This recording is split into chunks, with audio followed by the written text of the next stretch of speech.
घमंडी राजा गौतम बुद्ध की कहानियाँ। एक बार एक राजा गौतम बुद्ध के पास आया। आश्रम में बहुत भीड़ थी। तभी राजा ने बुद्ध से आग्रह किया कि वो उनसे एकांत में कुछ कहना चाहता है। अब बुद्ध बोले, सर्वत्र एकांत है और तुम्हें जो बोलना है वह यही बोलो। तब राजा बोला कि मैं संन्यास लेना चाहता हूँ। ये सुनकर बुद्ध थोड़ा गंभीर हो गए। वे बोले कि तुम्हें सन्यासी होने के लिए और दीक्षा देने से पहले मेरी एक शर्त का पालन करना होगा। राजा ने कहा कि जब दीक्षा लेनी है और संन्यास्त होना ही है तो सब शर्तें मंजूर है।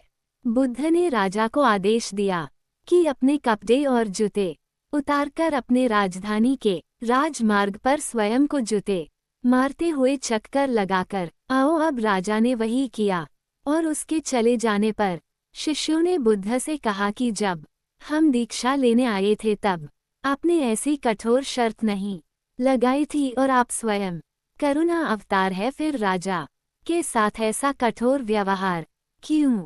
जब तुम लोग संन्यास लेने आए थे तो तुम्हारे अहंकार बहुत बड़ा नहीं था, इसलिए तुमसे द्वार द्वार भिक्षा मांगकर ही काम बन गया था। पर ये तो राजा है और इसका अहंकार भी बड़ा है, इसीलिए महारोग की दवाई भी अधिक शक्तिशाली होनी चाहिए। और राजा जब इस दशा में अपने ही प्रजा के सामने से गुजरेगा तो उसका अहंकार खत्म हो चुका होगा। राजा ने शाम तक शर्त पूरी कर ली और बुद्ध के पास आकर कहने लगा, तथागत मुझे दीक्षा देकर अब तो संन्यास्त करे। तभी बुद्ध ने राजा के सर पर मुकुट रखा और कहा कि अब तुम्हें संन्यास लेने की जरूरत नहीं है। अब तुम जाओ और स्वामी भाव छोड़कर सेवक भाव से राज्य करो।